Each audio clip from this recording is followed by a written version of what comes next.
बोले अच्छा। सुदामा जी कहने लगे मित्र तेरी शादी हो गई?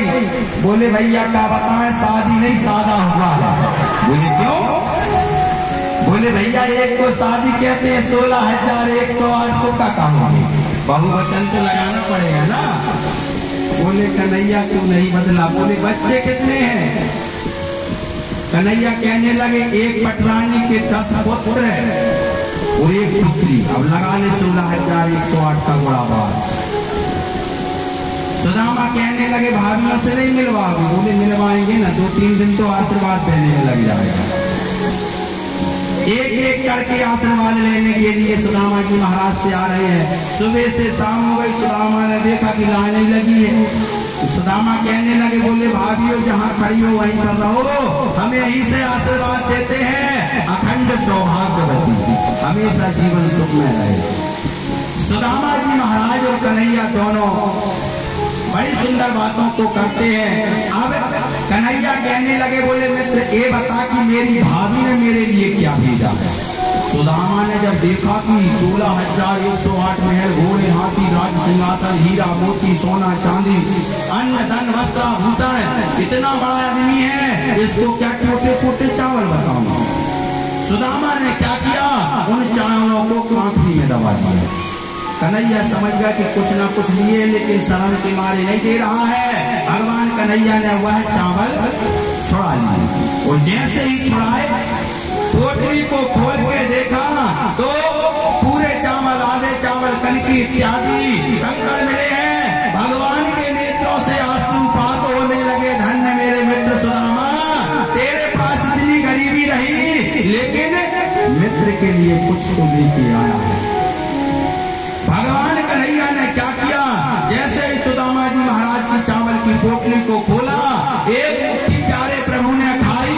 कुबेर जी महाराज को आज्ञा दे दी, बोले कुबेर इतना धन सुदामा जी महाराज के पास भरना, 1, 2, 7 पीढ़ी नहीं 52 पीढ़ी तक धन की कमी नहीं आना चाहिए।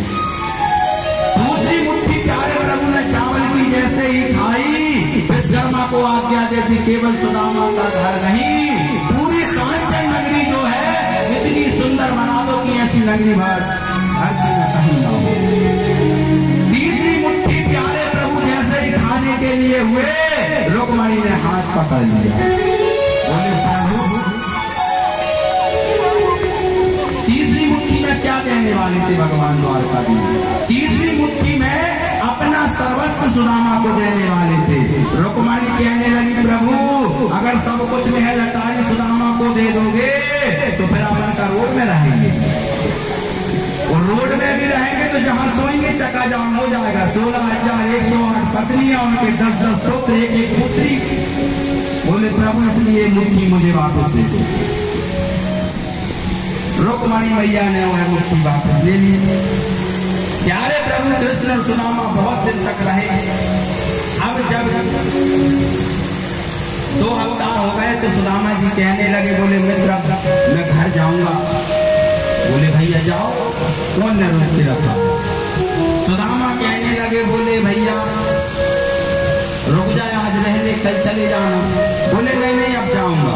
बोले नहीं रुक जा, कुछ तो ले ले, रुक जाओ। भगवान सुदामा जी महाराज ने सोचा आज रुक जाओ, कह रहा है शायद धन की व्यवस्था कर दे। सुदामा जी महाराज रुक गए। दूसरा दिन हुआ, सुबह हुआ, स्नान ध्यान करने के बाद सुदामा कहने लगे मित्र आज तो मैं रुकने वाला नहीं, आज तो मैं जाऊंगा। कन्हैया ने कहा मैंने कल भी नहीं रोका और आज भी नहीं रोक रहा हूँ, जिस गली से आया था वापस हो जा, मुझे कोई दिक्कत नहीं। सुदामा सोचता बताओ मेरे मित्र को सब स्थिति पता है तब भी कह रहा है निकल जाओ। बोले आज का नक्षत्र अच्छा नहीं, आज नहीं जाता। सुदामा जी फिर रुक गए। तीसरे दिन हुआ, सुबह स्नान ध्यान किया। बोले मित्र आज तो तू रोकेगा तो नहीं रोकूंगा, आज तो मैं घर जाऊंगा। कन्हैया ने कहा मैं तो वैसे ही नहीं रोक रहा हूं कुछ। सुदामा जैसे जाने लगे तो सुदामा ने सोचा कन्हैया से बात बनने वाली नहीं, ये कुछ नहीं देगा। तो सुदामा जी महाराज कहाँ पहुंच गए? रुक्मणी के पास। बोले भाभी आज मैं जा रहा हूँ। रुक्मणी ने कहा रुको मैं अभी आती हूँ। रुक्मणी आई और द्वारकाधीश से कहने लगी लाओ कुछ धन दे दो, देके पाँव पड़ ले अपन। तो कन्हैया कहने लगे अब कुछ देने की जरूरत नहीं है, उसके पास इतना हो गया कि खुद नहीं खा पाएगा, उसको पता नहीं है तो अपन क्या करना। रुक्मणी भी आई, अब सुदामा जी को कुछ पता नहीं, रुक्मणी आई, साड़ी का पल्लू लिया और पैर पर लिया। सुदामा जी ने सोचा मित्र तो कंजूस है लेकिन पत्नी तो महाकंजूस है। सुदामा जी महाराज जैसे ही जाने लगे बोले मित्र अब मैं जा रहा हूँ। सुदामा जी निकल पड़े, बोले जा रहा हूँ मित्र, शायद कृष्ण कह दे कि आजा भैया कुछ ले जा।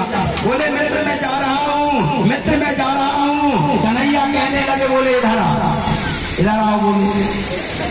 बोले बता ला जल्दी से कन्हैया क्या दे रहा है। दादा दे दे सोना चांदी हीरा मोती।